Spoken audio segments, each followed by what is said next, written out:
Hey everyone, my name's Dusty Mason, and I own and operate the Shred Academy.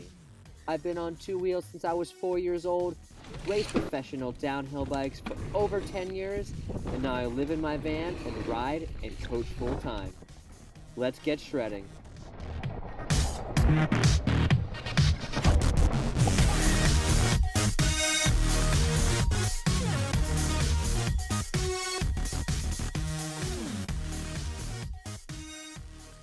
What's up, internet world?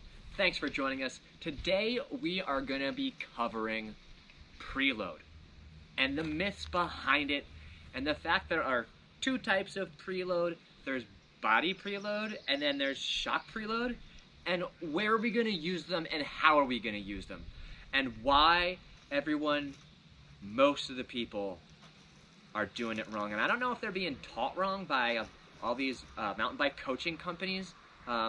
But let's get you guys on the right path today. Let's get to it. Okay, so preload, two types. First type, body weight preload. And this is the preload at the very bottom of the lip, right? And we're doing what? We're usually jumping off of a drop or off of a ramp, right? And so when we're jumping, even if I'm on the ground, let's get rid of this bike for a second, and I'm in an athletic position, like I am on a bike, athletic position, attack position, right? If I'm gonna jump in my normal athletic position, what do I have to do? I have to preload my body weight down in my knees. But what am I not doing? I'm not forcefully preloading, because that's taking a lot of energy to stop my force going down so I can change direction and go back up. You're just trying to start the motion of momentum, right? Same thing's gonna happen on your bike. Our body preload, right, is just meant to set down into the bike, okay? It's not meant to engage the suspension yet. Let's find out what happens if I engage my suspension before I go up the lip, or if I'm just standing here rather. Let's just stand here because it's much easier to see. All right. Let's imagine that I'm on my way to a jump, right? And I'm in my attack position here, right? Now, if I forcefully go down, did you see what happened to my suspension? Let's watch what happens again. Watch my suspension as I just push it down.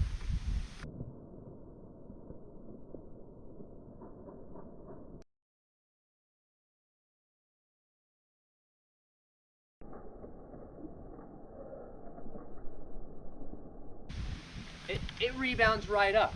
There's no way that you can force your suspension down and hold it there as you go up the lip, okay? So our body weight preload is literally just meant to set us down into our bike so that we can get ready to preload our shock going up the lip. Okay, now let's talk about preloading our shock going up the lip. Before we get to preloading the shock going up the lip, let's just talk about it real quick, because if we talk about it, it's a lot easier, okay? As we go off of any ramp, what's gonna leave first? Our front tire is gonna leave first. Now, we don't need to be preloading our front tire at all, okay? Because the rebound of it isn't going to be helping us get any air. In all honesty, it's gonna be the rebound is gonna bring your front tire back, okay? So as you preload your body weight into the bike, we're not trying to forcefully engage any of the suspension, and especially the front.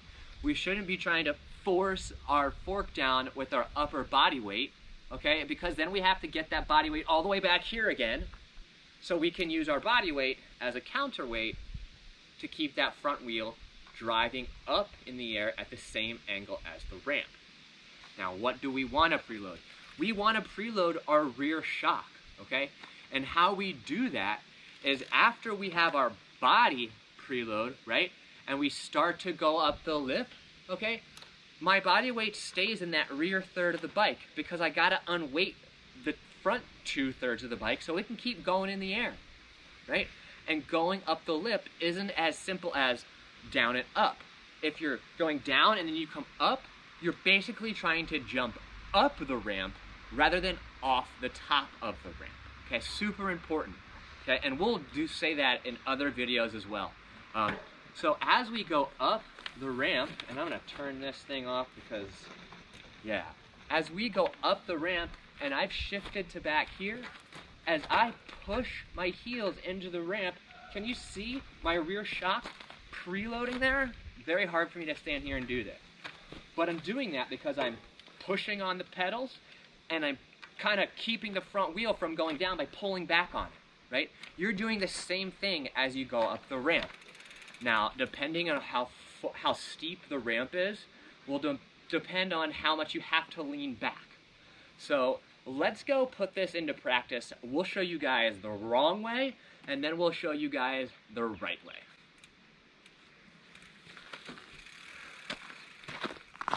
Okay, everybody, here we are at our mountain bike jump. Now, I'm standing at the bottom of the lip, okay?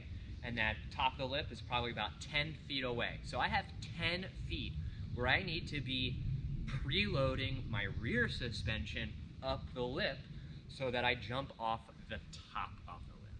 I don't want to be getting all this preload down here, you know, all the shock preload as well, and then it rebounds and then I'm going up the lip and everything's all cattywampus.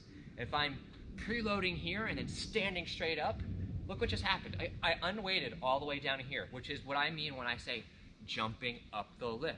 Okay, I'm gonna wanna be preloading my weight, shifting my weight into that back third of the bike, kind of acting as if I'm gonna be going off into space, and this is where I'm gonna be pushing on the pedals, right? And kind of pulling on the bar to keep my front wheel going up at the same angle as the ramp, or a little greater as you get better at counterweighting your body with your bike. So as my body is back here, right? Once I get up here, right, I want to release all of that shock preload I just had. So I'm pulling myself back up to center on the bike, and that's when the actual jumping happens, right in this bit, okay? So everything else, body preload, shock preload. If you're preloading your shocks down here forcefully with your body weight, I guarantee you're jumping up the lip, and you also feel like, why am I not getting anywhere?